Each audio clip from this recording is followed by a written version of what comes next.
আপনারা দেখছেন আদর্শ তিতুমির পত্রিকা, সঙ্গে রয়েছে আমি ধৃতরাষ্ট্র।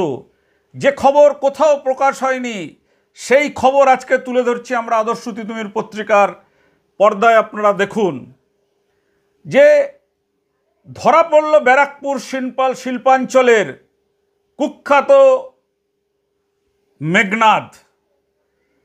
মেঘের আড়ালে থেকে যে লড়াই করে তাকে মেঘনাদ বলা হয়। আজকে আমরা যে কাহিনীটা আপনাদের সামনে তুলে ধরছি, এটাকে কাহিনী আমরা বলবো। যারা শোলে সিনেমাটা দেখেছেন, অমিতাভ বচ্চন, আমজাদ খান, সঞ্জীব কুমার, এসব তো সিনেমা আর্টিস্টদের নামগুলো আপনারা জানেন। যে সেখানে যেমন গব্বর সিংয়ের ভূমিকায় ছিলেন আমজাদ খান, ঠিক তেমনি সেখানে সঞ্জীব কুমার ছিলেন ঠাকুর সাহেব, যে গব্বর সিংকে বলেছিলেন যখন তার দুটো হাত কেটে নেওয়ার পরে, তারপরে সে বলেছিল গব্বর মেরা হাত দে দো। কে বলেছিলেন? ঠাকুর সাহেব। আর ব্যারাকপুরেও এইরকমই একজন police commissioner IPS Ajay Kumar Thakur এসছেন, এবং তিনি আসার পরে বিরাট বড় যে কাজগুলো তিনি করছেন, যে ব্যারাকপুর এলাকায় যে মাফিয়া রাজ, যে মাফিয়ারা ব্যারাকপুরের শিল্পপতি ব্যবসায়ীদের থেকে টাকা তুলে নিয়ে ভিন রাজ্যে বলুন, আমাদের জেলার বাইরে বলুন, বিভিন্ন জায়গায় সেই টাকায় তারা মানে আনন্দ ফুর্তি আরাম কেদারায় তাদের জীবন চলছিল। আমরা আজকে আপনাদেরকে শোনাতে চাই, যেটা এখনও খবরের অন্তরালে রয়েছে, প্রচারে আসেনি। শেখ শাহজাদা, যারা টিটাগড় ব্যারাকপুর পুলিশ কমিশনারেট এলাকায় থাকেন আপনারা জানেন, শেখ শাহজাদা ওরফে জাফর হোসেন। এই জাফর হোসেনের বাড়ি ছিল টিটাগড় থানার একে আজাদ রোড, ওরনপাড়া। সেই সময়কার সিপিএমের ওখানকার লোকাল কমিটির সেক্রেটারি টিটাগড়ের, তার হাত ধরে এই শেখ শাহজাদার উত্থান হয়। শেখ শাহজাদা একটাই লোহা লক্কর, এই ভাঙা চূড়ার যে দোকান থাকে সেই দোকান চালাতো। সেই দোকান চালাতে চালাতে তার যে দুর্ধর্ষ অপরাধী হয়ে ওঠার যে নেপথ্য কাহিনী, সেই কাহিনীটা হচ্ছে এরকম যে সে তখন ওখানকার যে এমপি ছিলেন সিপিএমের, তার সঙ্গেও তার খুব ঘনিষ্ঠ যোগাযোগ ছিলেন এই লোকাল কমিটির সেক্রেটারির মাধ্যমে সিপিএমের। এবং ওই ওরনপাড়া, ব্রহ্মস্থান, জিসি রোড, নোয়াপাড়া 97-98 সাল থেকে একেবারে পুলিশের নজরে পড়ে এই শেখ শাহজাদা ওরফে জাফর হোসেন। সেই সময় মোহাম্মদ ইসলাম ওরফে এমআই তার সঙ্গে তার ছত্রছায়ায় চলে গিয়ে নোয়াপাড়া টিটাগড় থানায় গ্রেপ্তার হয়। গ্রেপ্তার হওয়ার পরে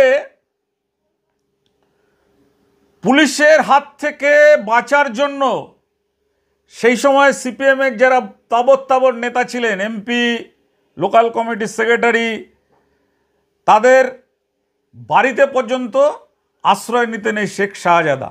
সেই সময় যা অভিযোগ ওঠে। এরপর যখন সিপিএম বামফ্রন্ট এ রাজ্য থেকে চলে যায়, তখন গিয়ে আশ্রয় নেয় হচ্ছে মেটিয়াবুরুজ, বেলেঘাটা, এই সমস্ত জায়গায় আশ্রয় নেয়। তারপরেই কিন্তু জাফর হোসেন থেকে শাহজাদা হওয়ার অধ্যায় শুরু হয়ে যায়। যে জাফর হোসেন একটা লোহা লক্কর বিক্রি করা লোক, সে শাহজাদা হওয়ার অধ্যায় তার শুরু হয়ে যায়। কিভাবে শুরু হলো? শিয়ালদা কোর্টের মধ্যে সেই সময় তার বিরোধী গ্রুপের একজনকে গুলি চালায়, এবং গুলি চালানোর পরেই কিন্তু প্রচারের আলোতে চলে আসে। এবং শিয়ালদায় সেই খুনের পরেই মানে শাহজাদার একেবারে চারিদিকে নাম ফেটে যায়। টিটাগড়, ওরনপাড়া, ব্রহ্মস্থানে বেশ কিছু খুনের সঙ্গে জড়িয়ে পড়ে। প্রায় 8-10টা খুনের হদিশ সেই সময় পুলিশ তার নামে পায়। এবার কি করে সে, এই যে শাহজাদা তোলাবাজি শুরু করে টিটাগড় থানা এলাকা, ব্যারাকপুর পুলিশের এলাকায়। 2006 সালের পর থেকে কেউ এই শাহজাদাকে চোখে দেখেনি, কোথায় হাওয়া হয়ে যায়। কিন্তু কারো কাছে ফটো ছবিও ছিল না সেই সময়তে। তার মানে সে একটা কী কাজ করেছিল, টিটাগড় ব্যারাকপুরে একটা সিন্ডিকেট তৈরি করেছিল, তোলাবাজির যারা মাফিয়া সিন্ডিকেট, সেই সিন্ডিকেটের লোক দিয়ে টাকা তোলাতো, বিভিন্ন প্রমোটারের থেকে, বিভিন্ন ব্যবসায়ীদের থেকে টাকা তোলাতো। প্রমোটার ব্যবসায়ীরা কিন্তু সেইভাবে পুলিশের কাছেও তখন অভিযোগ দায়ের করতো না ভয়ে, কারণ এর একটা টাকা তোলার কায়দা ছিল এই শাহজাদার। তার বিরুদ্ধে যে 8-10টা খুনের হদিশ পাওয়া যায়, সে কী করতো, তার কাছে প্রায় কয়েকশো ফোনের সিম ছিল। এই সিম কার্ডগুলো নিয়ে সে ধরুন ব্যারাকপুরের কাউকে বা টিটাগড়ের কাউকে তোলাবাজির জন্য হুমকি দিচ্ছে, সেই সিমটা নিয়ে চলে যেত বিহারে। বিহারে গিয়ে সেখান থেকে ফোন করে, ওই সিম দিয়ে ফোন করে হুমকি দিয়ে যে আমার লোক যাচ্ছে, টাকা পাঠান, নাহলে গুলি করব, এবং সত্যি তাই করতো। এবং এইভাবে সেই সিন্ডিকেট চক্রটা, মাফিয়া চক্রটা দীর্ঘদিন চালাচ্ছিল। এবং যখন প্রায় তার 20-25 জন এজেন্ট ছিল, এবং এই এজেন্টরা তোলা না পেলেই মানে গুলি চালিয়ে দিত, ভাবতে পারছেন। এবং মানে এর বিরুদ্ধে নানান ধরুন অতীতে মাদক পাচার, খুন, এই সমস্ত বিভিন্ন মামলা ছিল। কিন্তু তার যে মাফিয়া বাহিনী, সেই বাহিনীটাকে তিনি এমন মানে জোরদার করেছিলেন যে যেখানে প্রমোটিং হচ্ছে সেই প্রমোটারের কাছে ফোন করে বিহার থেকে বলে সেই সিম খুলে পড়ল, পুলিশও তার কোনো হদিশ করতে পারছিল না। এখানে আমরা কেন শোলে সিনেমার মানে কথাটা বললাম, এরপরে যখন এখানে নতুন পুলিশ কমিশনার আসলেন অজয় ঠাকুর, অজয় ঠাকুর আসার পরেই একে কিন্তু ধরার জন্য তোড়জোড় শুরু করলেন। কারণ অজয় ঠাকুর এখানে এসডিপিও ছিলেন একসময় ব্যারাকপুরের, ব্যারাকপুর এলাকাটাকে তিনি হাতের তালুর মতন চেনেন। এবং এই যে শাহজাদা, শেখ শাহজাদা, এই শেখ শাহজাদা আরও যে যেটা মারাত্মক অভিযোগ উঠেছিল, টিটাগড়ে যখন বিজেপি নেতা, অধুনা বিজেপি নেতা, একসময় তৃণমূলের ছিলেন, মনীষ শুক্লা যখন খুন হয়, সেই খুনের সময় কিন্তু এই শাহজাদার নামটা ভেসে উঠেছিল, যে শাহজাদাও বোধহয় এই খুনের সঙ্গে জড়িত আছে, এরকম একটা আওয়াজ উঠেছিল। আপনারা দেখবেন সেরকম একটা আওয়াজ উঠেছিল। কিন্তু এরপরে শাহজাদারকে ধরার জন্য জাল পাতেন দক্ষ নিষ্ঠাবান আইপিএস অফিসার অজয় ঠাকুর, এবং তার জালে, কারণ ওনার তো অভিজ্ঞতা, খুব বিরাট অভিজ্ঞতা এমনভাবে জাল পাতেন যে নিউ ব্যারাকপুর এবং ঘোলার বর্ডার এলাকায় সেখানে গাঁজা পাচারের সময় একদম সরাসরি পুলিশের হাতে ধরা পড়েন। এটার একটা অন্য ঘটনাও বলেন, কিন্তু পুলিশ রেকর্ডে যেটা আছে সেটাই আমরা বলছি। খোঁজ নিয়ে দেখা যাচ্ছে যে এই শাহজাদার দুটো বউ ছিল, একটা বউ মারা গেছে, কোটি কোটি টাকার সম্পদের হদিশ পাওয়া গেছে। হাওড়া, হুগলি, কলকাতা, বিভিন্ন জায়গায় বিভিন্ন সম্পত্তির হদিশ পাওয়া গেছে।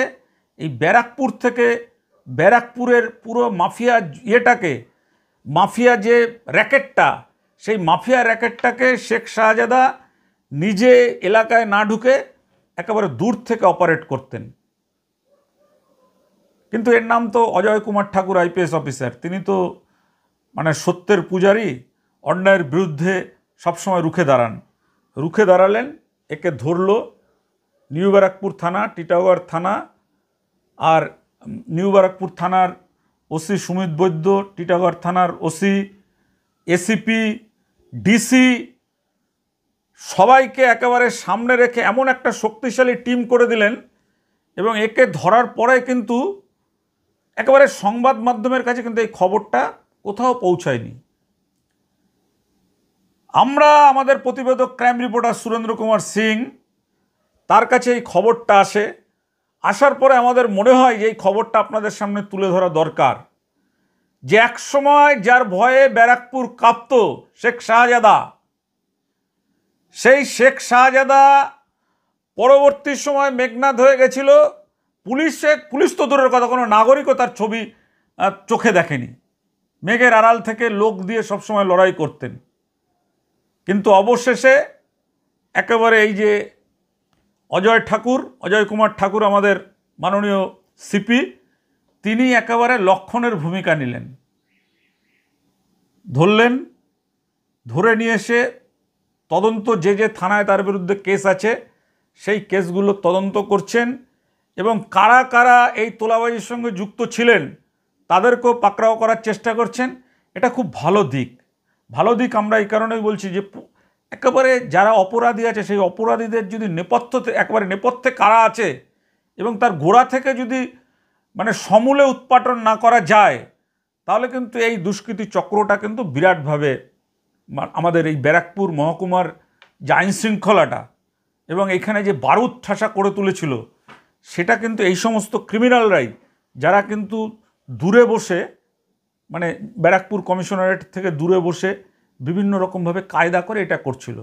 আজকের সেই কাহিনীটাই আপনাদেরকে শোনালাম। আপনারা যদি মনে করেন যে এই যে শেখ শাহজাদার যে কাহিনীটা, তার সেই কাহিনী, শেখ শাহজাদার একটা জাফর হুসেন একটা সামান্য লোহা লক্করের কারবারি ছিলেন। সেই লোহা লক্করের কারবারির থেকে কিভাবে কোটিপতি হয়ে গেলেন সেই ইতিহাসও আমরা তুলে ধরব পরবর্তী পর্বে।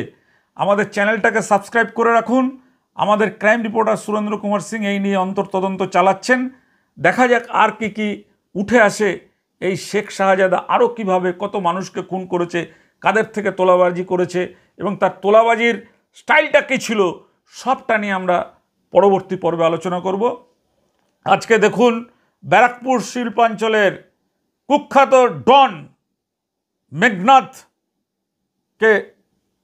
মেঘনাথ ওরফে শেখ শাহজাদাকে পাকড়াও করলো ব্যারাকপুর পুলিশ কমিশনারেট।